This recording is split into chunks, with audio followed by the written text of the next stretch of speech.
Science and Technology.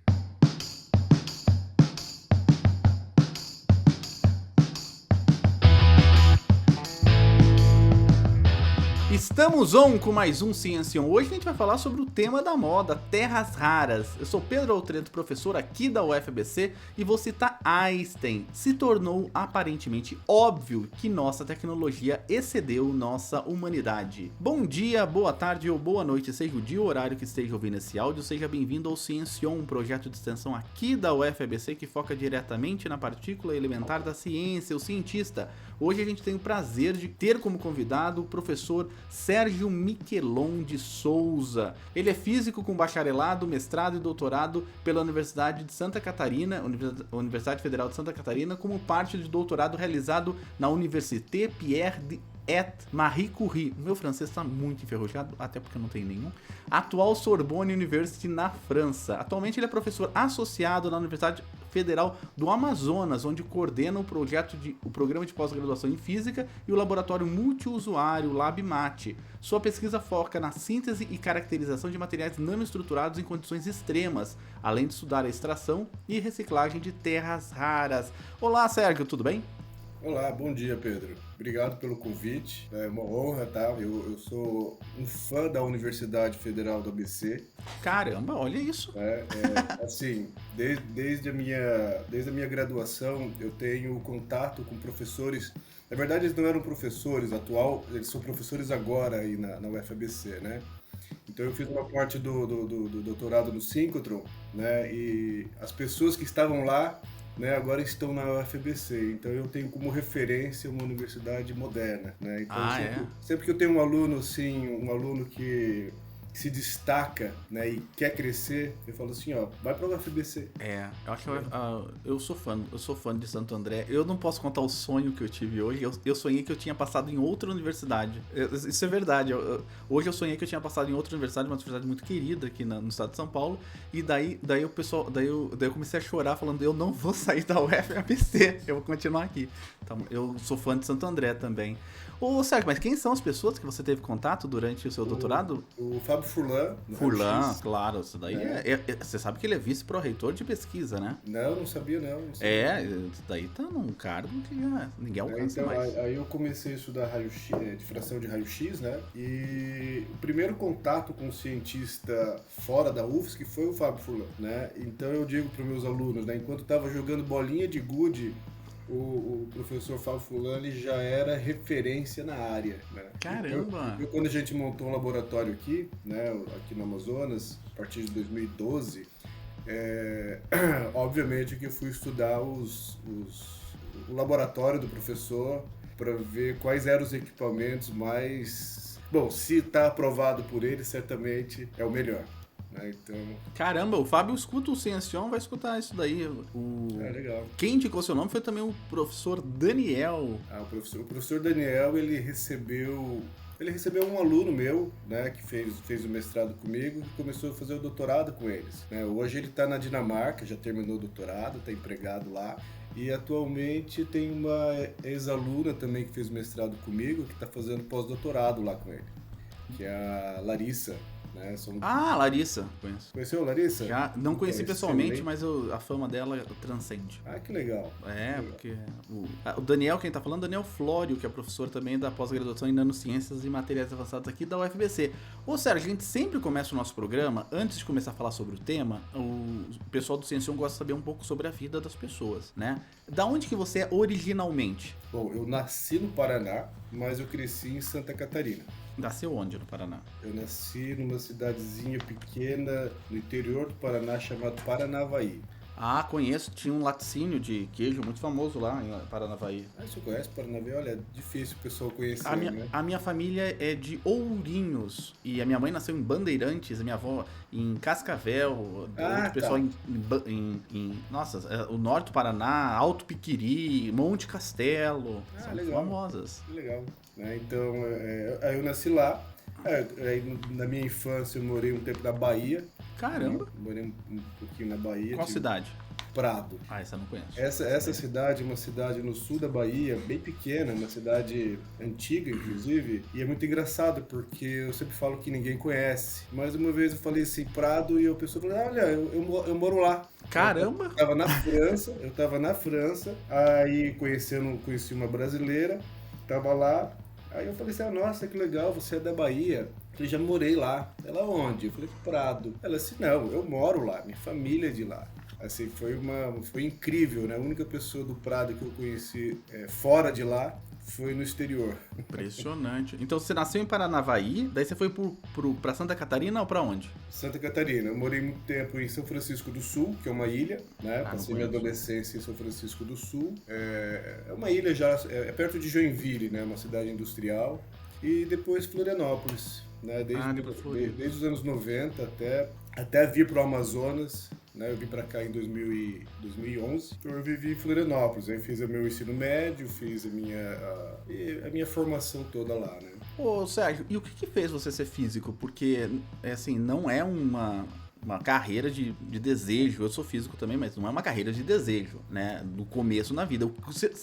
Existiu algum acontecimento que te fez ser físico? Ou não? Ah, certamente, certamente. Assim, quando eu estava no ensino médio, eu tinha um amigo, o pai dele era físico, né? Professor de física, na verdade, e os professores de física, eles eram muito legais, assim, eles eram diferenciados, vamos dizer assim. Tá vendo? Né? E eu achava muito legal, assim, o estilo. Eu tinha um professor barbudão, assim, sabe? Parecia o Aristóteles, careca, sempre com a calça puída.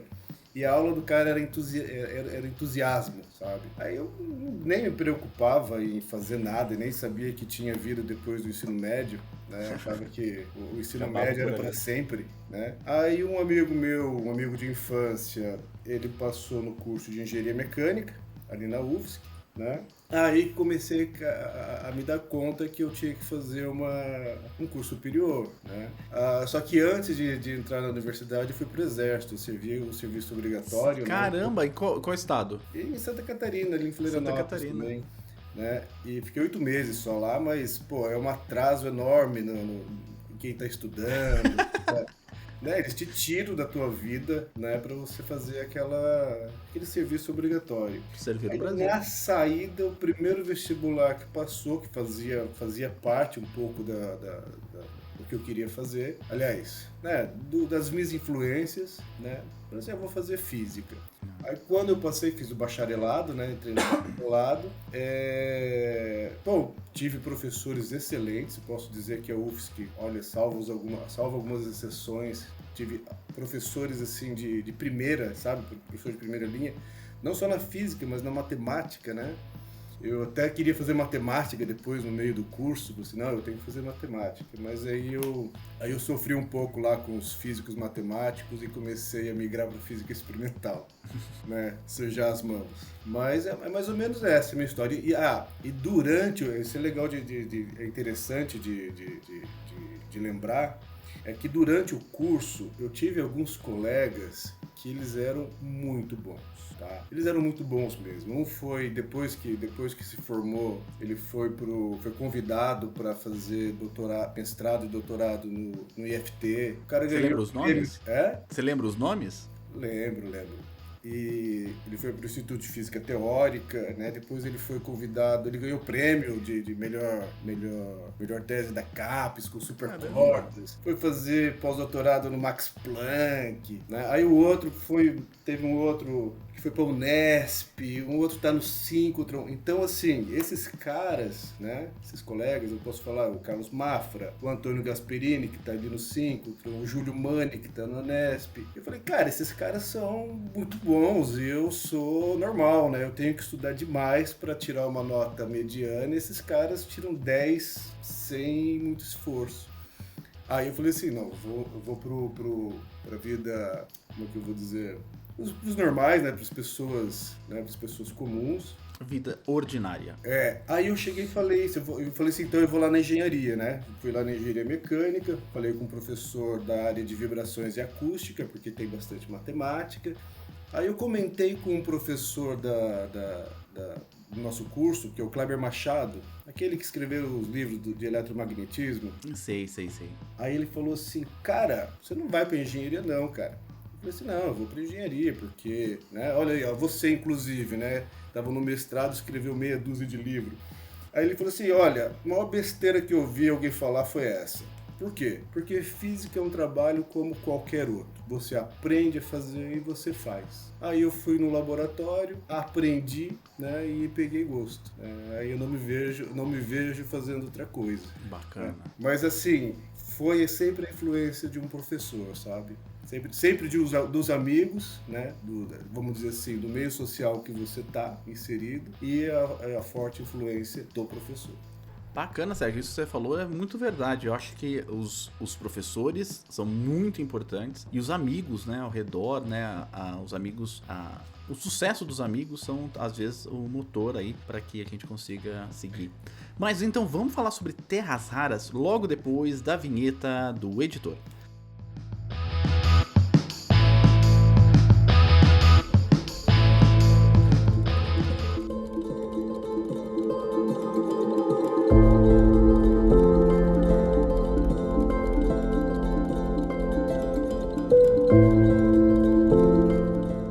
Ô Sérgio, vamos começar pelo começo, porque ninguém sabe, né?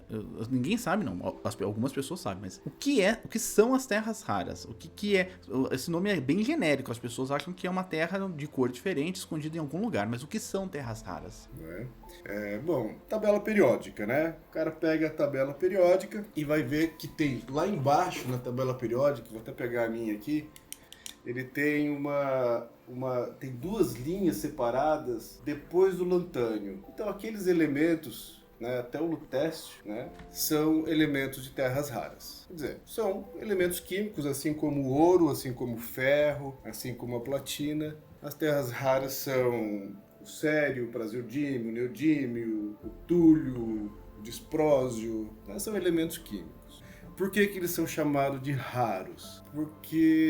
Principalmente porque são difíceis de encontrar, né? Na verdade, eles não são tão difíceis de encontrar. Eles são encontrados só que em pequenas quantidades. Então, quando você encontra um lugar que tem uma concentração maior, mesmo essa concentração maior ainda é muito pequena, né? E a raridade vem disso, né? Dela estar sempre pequenas quantidades, pequenas concentrações, e o fato delas serem difíceis de separar do meio natural onde elas estão, né? Elas são complicadas de você separar por vários fatores, né? As terras raras, elas oxidam com muita facilidade. Não existe terra rara no estado metálico, ou seja, separada, né, na natureza, e tem uma forte tendência a ligar com oxigênio, com hidrogênio e com outros átomos, né?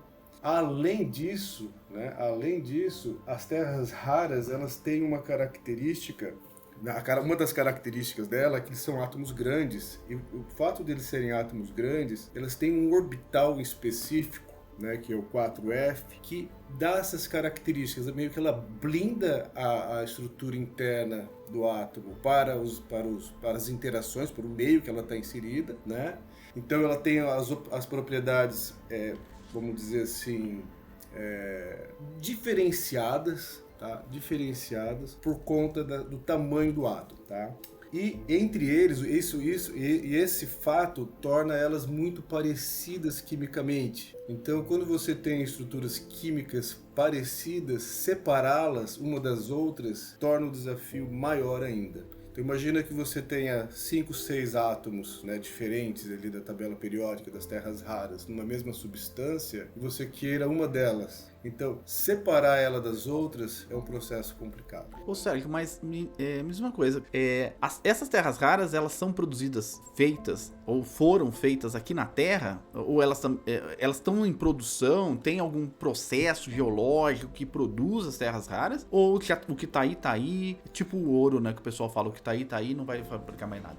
Não, assim como todos os elementos da tabela periódica, todos, né, eles são mais antigos que a Terra, né? Eles são mais antigos que a Terra, eles foram forjados em estrelas e eu não sei te dizer especificamente desses átomos tão grandes, né? Assim como é mais fácil a gente entender os átomos mais leves, mas eles sempre existiram, vamos dizer assim, né? O que tá aí, tá aí. O que tá aí, Quem tá tem aí. reserva, tem reserva. Quem não tem, né? Tá escondido. Entendi. E por que eles são tão importantes? Por que os países, os grandes países, inclusive o Brasil também, estão tão interessados nas terras raras? É um ponto muito interessante, né? Porque quando a gente vê esse conflito, né? Vamos chamar de conflito, né? Sobre as terras raras, a gente pensa em materiais valiosos, né? Com grande valor financeiro. E, no entanto, isso não é a força motriz, não é a economia propriamente dita, né? Se você pega hoje o mercado de terras raras, ele é 10% de um metal, ele é 10% do cobre, que não tem nada de raro, né? Então, assim, em termos financeiros, claro que tem relevância, porque tem aplicações tecnológicas e sem a terra rara você não consegue fazer essas aplicações. Então, o valor da terra rara é, na verdade, estratégico. Fácil de entender, é fácil de entender. Imagina um avião militar, certo? E ele precisa de um giroscópio muito pequeno para, sei lá, orientar e ajudar na navegação. Quem faz isso? Um imã de terra rara. Por quê? Basta uma pitada de neodímio, que é uma terra rara, para 14 átomos de ferro e um de boro, né? Então, neodímio, ferro 14, boro. Esse é o ímã mais forte e mais poderoso que existe. Isso significa que eu posso fazer um dispositivo muito pequeno e com grande performance. Então, assim, uma frase, uma denominação que eu acho engraçado, eu acho interessante, é que as terras raras são chamadas de vitaminas da alta tecnologia. Basta uma quantidade pequena que você tem uma modificação ou uma melhora em um material de maneira que não dá para fazer com outros materiais.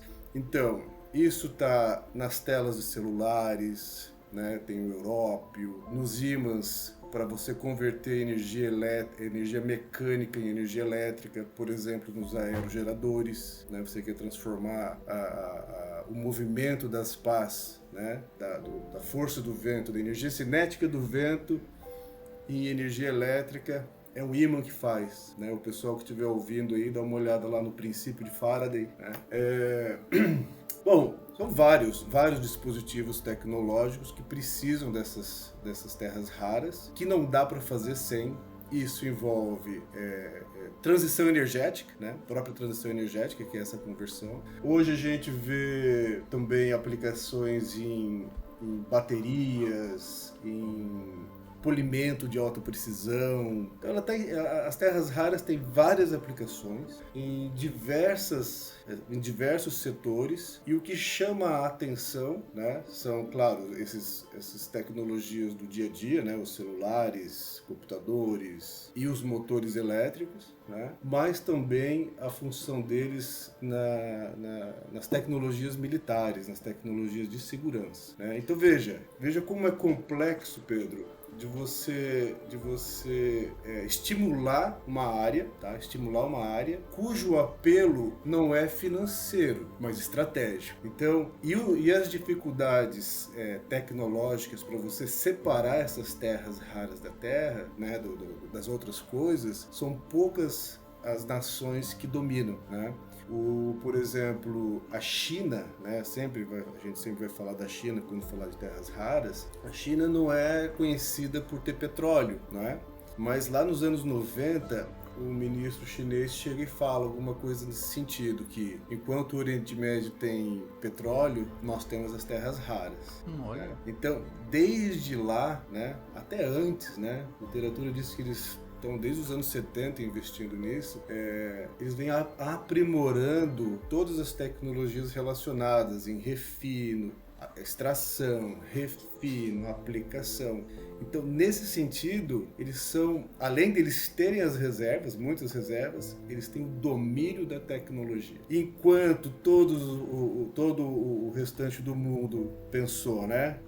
Por que eu vou investir se a China me vende barato? Então a gente compra. Hoje, o papel que a proporção de importância que as terras raras chegaram, né, com as tecnologias atuais, faz todo mundo parar para pensar, porque tá todo mundo refém.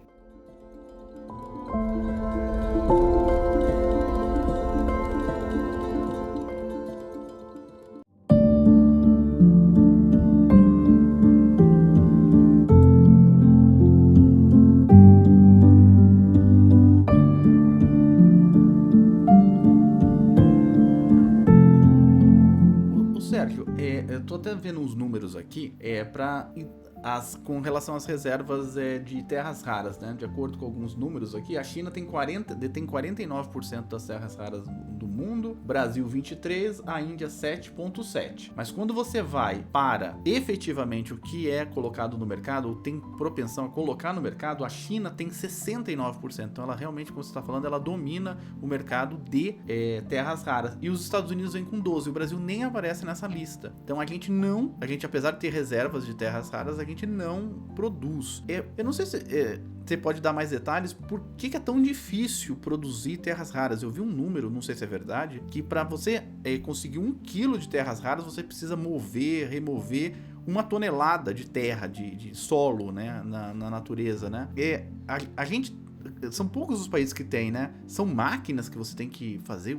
Eu não sei se vocês fazem, se você conhece alguma mina que faz a extração e refino de terras raras. Então, Pedro, a parte de mineração propriamente dita, né, tem um pessoal no grupo do INCT que é responsável, né, que é a área, é o métier deles, né, o trabalho deles, né, o pessoal do IPT, o pessoal do IPEM, do CETEM, né, Centro de Tecnologia Mineral, o próprio Serviço Geológico do Brasil, né? Então esse pessoal tem mais propriedade para dizer a respeito.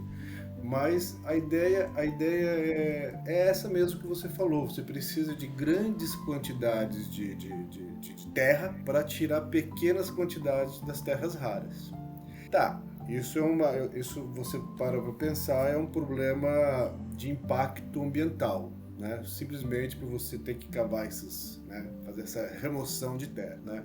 Mas mais crítico que isso é fazer a própria separação. Então, nós não temos no Brasil instalações grandes o suficiente para fazer isso. Então, tirar a terra a gente tira, mas quem é que refina? Exato. Então, o gargalo são os concentrados, o gargalo é esse, é a tecnologia necessária para você fazer esse refino. Igual eu falei, o Brasil tem bastante terra rara, né? Você tá numa região bastante sensível, né? No Amazonas aí, eu não sei se já foi feito algum tipo de validação ou o pessoal olhou quanto que tem terra rara aí embaixo da Amazônia, né? Mas fala um pouquinho mais do desafio ambiental disso, né? Então, aqui no Amazonas tem uma mineradora bem grande, né, chamada Taboca, né? Ela é perto aqui de Manaus e elas são conhecidas, aliás, agora é da China, mas antes não era da China, era de outra empresa, outro grupo estrangeiro. A China comprou. Mas antes da China comprar, a exploração mineral ali era de óxido de estanho, né, de cassiterita, minério de estanho, né, e ferro e nióbio. Bom, a China comprou, recente, né, comprou essa reserva. E, bom, essas empresas, Pedro, são muito fechadas. É tudo segredo, né? Essa é uma grande dificuldade de nós, cientistas, nós, academia, temos acesso e contribuir para esse processo. A dificuldade, a grande dificuldade é essa, né? Eles são fechados, tudo é segredo, né? Então, lendo na internet mesmo, eu vi que eles estão interessados justamente nos resíduos da mineração antiga, ou seja, os depósitos, né? Assim, no geral, elas são bem controladas, tá? Porque são grandes empresas, então os impactos ambientais eles são bem pensados, são controlados, né? Para que gere o mínimo possível. Eu visitei a Taboca, não tive nenhuma além do buraco que é feito, né? A área que é devastada, não vi nenhum impacto maior que isso, diferente das mineradoras lá né, que deram aqueles acidentes lá em Minas Gerais, Mariana, Brumadinho, né, que tem aquelas barragens, etc. e tal. No caso das terras raras, como é só lavra de céu aberto, eu acho que é assim que eles falam, né, que o pessoal da área fala, então ela gera pouco impacto nesse sentido. Por outro lado, essa separação ele gera também resíduos radioativos. Olha, É super radioativo, tudo radioativo. caramba! As áreas acontecem muito com tório, né, com urânio, né? Então esse também é mais um motivo de segurança, que você não consegue fazer uma visita, coletar amostra, ou eles não te cedem a amostra porque envolve segurança, envolve segredos, envolve várias coisas, né? Então o impacto que é gerado por fato de ser uma empresa grande e estar nos olhos da mídia, nos olhos da sociedade, então assim, passa uma sensação de segurança, de controle e segurança. Mas a gente sabe que o processo é complicado, é um processo sujo, né? A separação é um processo sujo porque envolve vários ácidos, envolve muita água, envolve muito resíduo, né? Mas tudo isso a gente sabe que é fácil, é possível de controlar. É só para o pessoal entender, pelo que eu entendo, né? Daí você me corrige. A terra rara normalmente tá em pedra, né? Tem uma pedra, daí você tem que bacetar a pedra, fazer bem... Não tá no solo em si, né? Tá sempre em pedras, né? No caso aí, eu acho que é granito ou alguma coisa Você assim. pode pensar na areia, tá? Tá na areia ali. No caso tem bastante terra rara no Espírito Santo, na areia monazítica, por exemplo. Uma areia de praia. Caramba! Areia de Eu praia. achei que tivessem grandes minérios, pedras, assim. Não. Eu não sei te dizer de fato, tá? Eu fui lá, fiz a visita e o que eu vi foi areia. Tá bom. Areia. Mas já tinha passado pelo processo, né? Elas já tinham tirado o óxido de estanho e o que sobrou, que não era interessante, ficou num depósito. Um depósito a céu aberto, uma grande pilha gigantesca, colossal de uma areia cinza. E essa areia acinzentada, agora eles estão fazendo análise e estão falando, olha, essa areia aqui está riquíssima em terra rara, riquíssima dentro dos padrões é sempre pouco, né? Sempre pouco, sim, um pouquinho. mas tem, né? Então é um outro potencial. Só que olha só que interessante, Pedro, isso pode ser até... É uma visão minha, né? Uma visão minha, Claro. vamos dizer assim, não é uma visão oficial. Quando você tem uma mineradora, tá? Do porte da Pitinga, que ele tem uma grande quantidade de rejeito. Esse rejeito está armazenado, seguro, tá?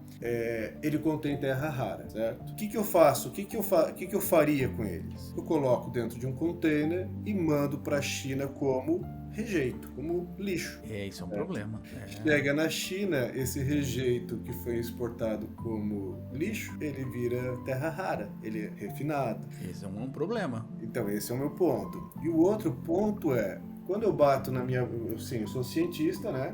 Bato na porta da taboca e falo assim, olha, sei fazer isso, sei fazer aquilo, estou estudando isso, tenho um projeto assado, me empresta um pouco da sua amostra para eu poder estudar. Não pode. Vai que você descobre alguma coisa. Vai que você descobre alguma coisa e não é interessante para nenhum desses mercados, nenhum desses países, que os outros países desenvolvam tecnologias. Sim.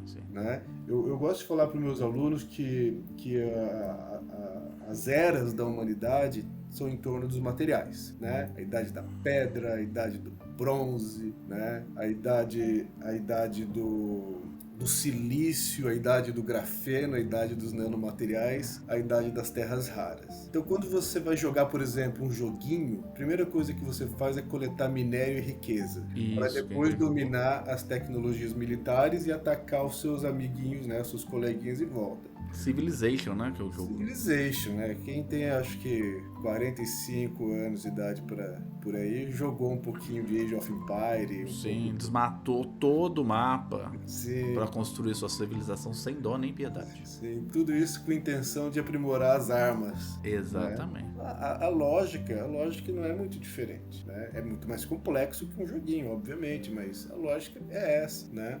Então, pensa o seguinte, então você está jogando, aí o teu inimigo, né?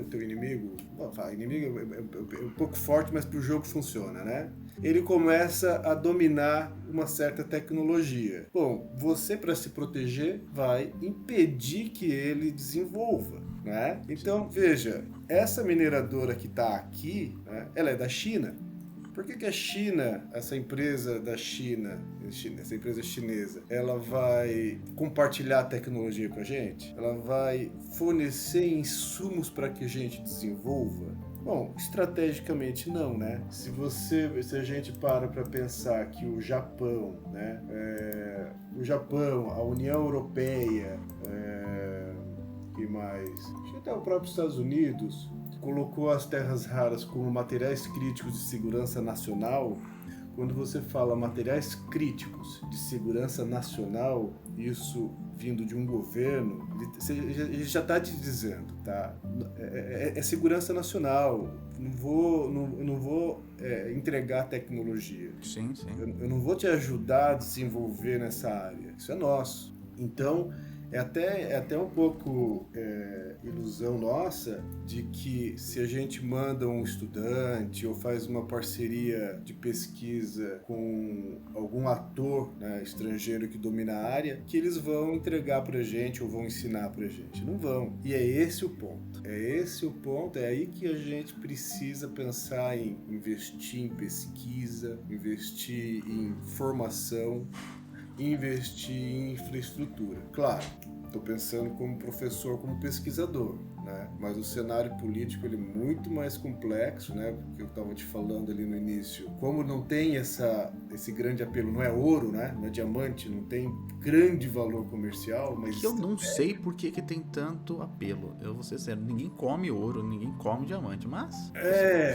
Mas terra rara a gente, vamos dizer assim, ó, brincando, né? A gente come mais terra rara do que diamante, porque come no sentido de consumir, tá? Tá na tela do celular, tá na tela do computador.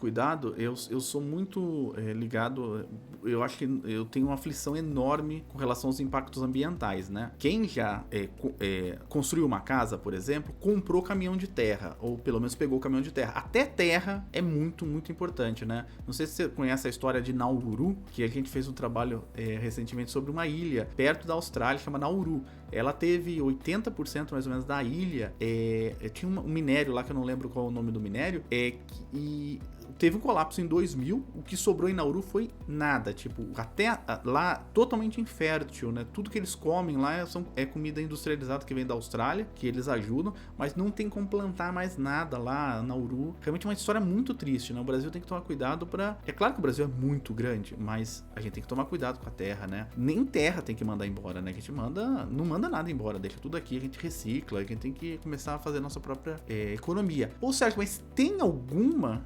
alternativa a terras raras? Alguém tá vendo alguma coisa no futuro para substituir terras raras, ou até o momento elas são insubstituíveis na tecnologia que você quer fazer? Olha, assim, todo mundo está sempre procurando alternativas, né?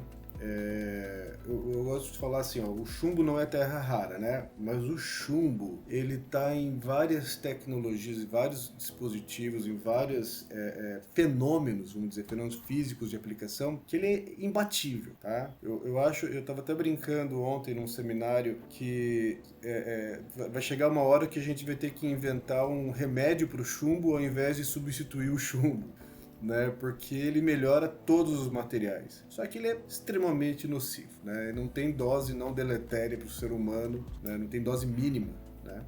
Então, existe sim tentativas para substituir terras raras, né? Eu vou dar um exemplo no caso dos ímãs, né? Você quer o melhor ímã de todos, certo? Que é o de neodímio ferro boro. Então vai a terra rara. Mas a alternativa para um ímã de neodímio ferro boro é você fazer motores maiores, mais pesados. Então, assim, você pode ainda assim, fazer um motor, né? Mas ele não vai ser aquele melhor motor de alta performance, mais leve, né? Todo mundo que, por exemplo, para um carro elétrico, você precisa desses ímãs. Então, uma alternativa seria fazer carros mais pesados, entende? Ele vai funcionar, mas não com a mesma performance. Sim. Então, é estratégico você dominar? Mas sim, tem outras coisas que você pode fazer. Por outro lado, tem algumas tecnologias que não dá, tipo um equipamento de ressonância magnética. Aí você precisa de alta precisão, de alta performance, né? Então existe sim vários grupos estudando alternativas, mas até o momento nós estamos no estado da arte, tá? As terras raras levam ao estado da arte dessas tecnologias, assim como o chumbo, mas as terras raras não tem, pelo menos até onde eu sei, elas não têm nenhum aspecto de nocivo à saúde, né? Mas o chumbo tem, né? Então o chumbo, assim, é simplesmente banido, né? Vamos substituir o chumbo por outras coisas, né? Nunca chega no mesmo nível de performance, mas no caso das terras raras, elas são, elas provêm propriedades únicas. Entendi. Né? Eu fazendo essa pesquisa pro programa aqui, neodímio eu já conhecia, mas tem uma aqui que eu até fico procurando que chama Disprósio, também é outro, eu não conhecia, eu nunca chego naquelas duas últimas linhas lá da tabela periódica, viu? Eu não faço pesquisa com esse ponto. A gente já tá chegando ao final aí, Sérgio, do nosso programa, mas eu queria que você falasse um pouquinho que você tem um projeto específico para terras raras, um INCT. Conta pra gente o que é INCT e sobre o que se trata esse INCT que você faz parte. Tá. Então assim, esse INCT em específico, né, ele é dedicado a materiais de terras raras e a gente envolve três eixos principais. O setor de extração e refino, né, que seria a mineração.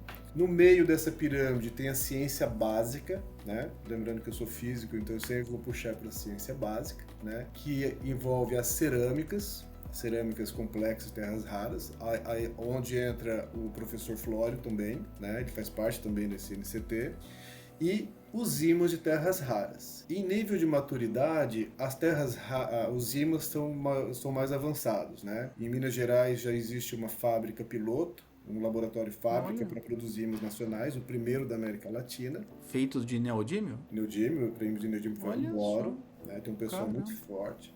Eles fazem parte, eles têm uma parte da equipe nesse INCT também, né?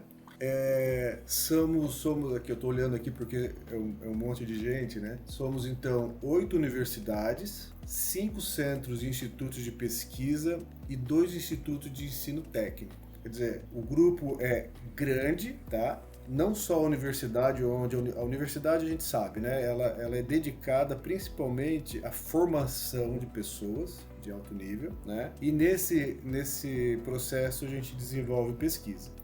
A gente tem 2 institutos de ensino técnico. Olha, por quê? O que o ensino técnico está fazendo aí? Né? Que é o IFAM, aqui do Amazonas, e o Senai de São Paulo. A gente precisa movimentar e formar pessoas desde a mais tenra idade. Os cursos de engenharia, os cursos de ciências exatas, as áreas correlatas, elas estão em baixa, né? As pessoas não querem estudar tanto, né, para fazer esse trabalho. Então a formação está começando na base. A gente tem essa ideia de começar a formar pessoas desde, né, do ensino médio, técnico, né, para depois ingressar nas universidades e também no mercado de trabalho específico. Né? Se a mineração vai crescer, vai precisar de pessoas. Sem dúvida. E o nosso papel é esse daí. Então, se eu pudesse citar aqui o nome das instituições, porque claro. São várias, né? Então, a UFAM é a sede, aqui no Amazonas. A gente tem a Universidade Federal do Oeste do Pará, a UFOPA, né? A UFSC e a USP são, digamos assim, também estão, mas elas são a semente desse INCT. Eles já trabalham muito mais tempo do que eu nessa área, né? Eles têm mais tradição. A UFABC, com o professor Flório, a Universidade Federal do Espírito Santo, né? A UFCAT, Universidade Federal do Catalão, ali tem uma mineradora... que é Goiás, né? Goiás, tem uma jazida enorme. A UFMG, né? A Minas Gerais não poderia estar fora, né? Quem mais entende de mineração que que os mineiros, né? É engraçado, né? Que os mineiros. O Serviço Geológico do Brasil, ou seja, tem um pessoal, tem geólogos também que fazem o mapeamento e o estudo das lavas, das jazidas. O Centro de Tecnologia Mineral, CETEM, né? Eles têm, inclusive, fábricas pilotos, os melhores laboratórios. O Instituto de Pesquisas Energéticas e Nucleares, o IPEN. O IPT, Instituto de Pesquisa Tecnológica, também de São Paulo. O CDTN, o SENAI e o Instituto Federal do Amazonas. Quer dizer, somos 47 pesquisadores, Pedro, em 17 programas de pós-graduação. Caramba, espalhados pelo Brasil. Espalhado pelo Brasil. Estamos em 11 unidades federativas, né? Ou seja, 10 estados e o Distrito Federal. Então é um projeto de 5 anos, né? Ele tem a durabilidade de 5 anos, né? Onde a gente vai promover a sinergia entre esses grupos, porque ele está iniciando agora, né?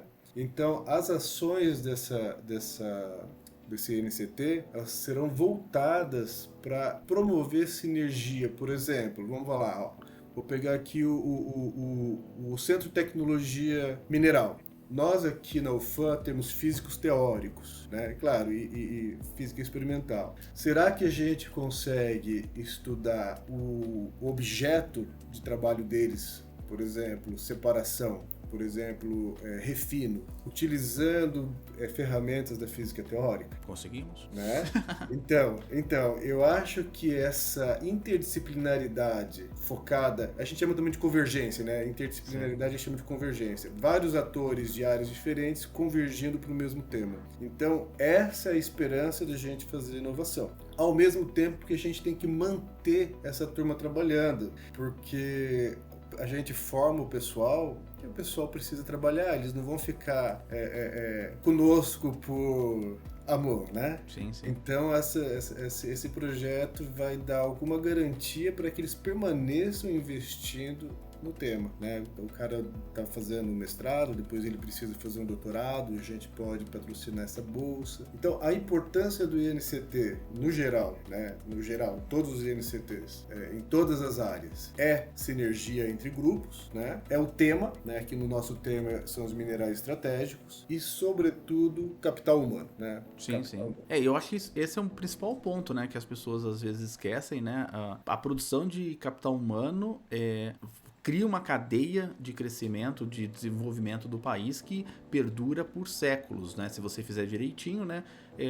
Os primeiros vão sendo formados, aí eles vão formando os demais e em algum momento acontece um boom, assim, de descobertas porque normalmente as pessoas querem descobertas, né? Mas as descobertas, elas são investimentos de longo prazo, bastante longo prazo. Mas o Brasil tem que começar e vamos torcer para as empresas aí, as nossas queridas empresas, também entrarem no jogo e patrocinarem, estarem fazendo parcerias com vários INCT. O INCT é uma iniciativa do Conselho Nacional de Pesquisa, que é o CNPq, né? Então, são 5 anos com um valor aí na casa dos milhões ou não? 10 milhões, quase 10 milhões e meio, né?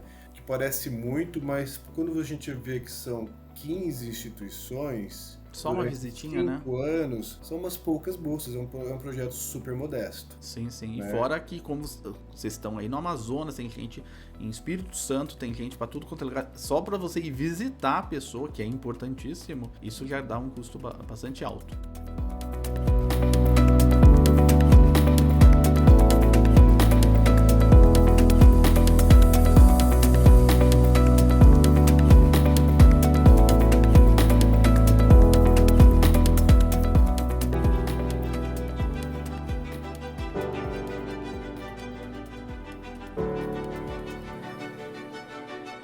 Ô Sérgio, pra terminar, assim, a gente já gravou um programa na Amazônia já uma vez, na região da Amazônica, né? A gente gostaria que você deixasse uma mensagem de final de programa pro pessoal, principalmente o pessoal que tá no final da graduação, no começo da graduação, no final do ensino médio, né? Deixar uma mensagem aí e contar um pouquinho também pro pessoal aí, principalmente que grande parte dos nossos ouvintes são aqui da região sudeste, né? Como que a pesquisa tá aí no Amazonas. Fala um pouquinho pro pessoal deixar um incentivo para eles. Você é daqui, foi para aí, conta pra gente um pouquinho, só para terminar o programa. Tá.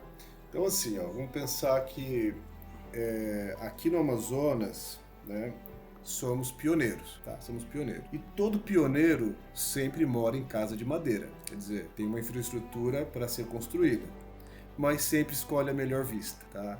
Então, o que eu quero dizer com isso? Que se você pretende fazer pesquisa, né, desenvolver sua carreira em regiões que ainda não estão evoluindo, não estão evoluídas, não estão no seu estágio máximo, conforme é o caso de São Paulo, né, o Sudeste, você tem a possibilidade de fazer diferença, você tem a possibilidade de fazer a região crescer e contribuir no cenário de formação, infraestrutura e desenvolvimento científico. Então, isso é uma possibilidade que as regiões menos desenvolvidas te oferecem. Forme-se, né? Se especializem, porque as oportunidades estão em todos os lugares. Né? Então, acho que essa é a minha mensagem. Bacana, Sérgio. Muito obrigado, Sérgio Michelon de Souza, exatamente lá da Universidade Federal do Amazonas. Muito obrigado a você que está escutando o Ciencion. Não esquece de seguir a gente nas redes sociais, Facebook, Instagram.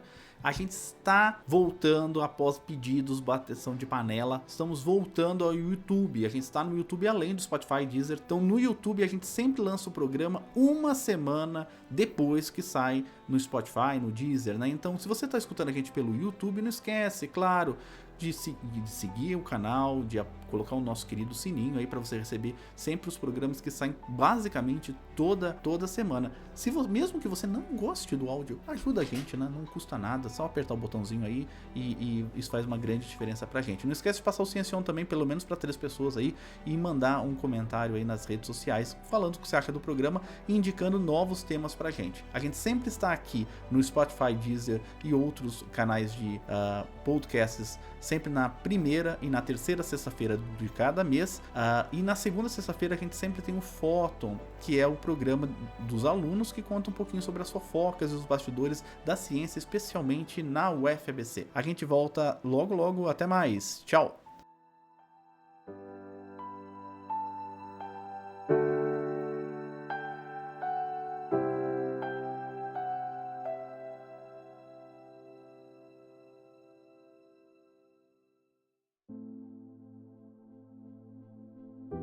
Este programa foi editado por André Luiz.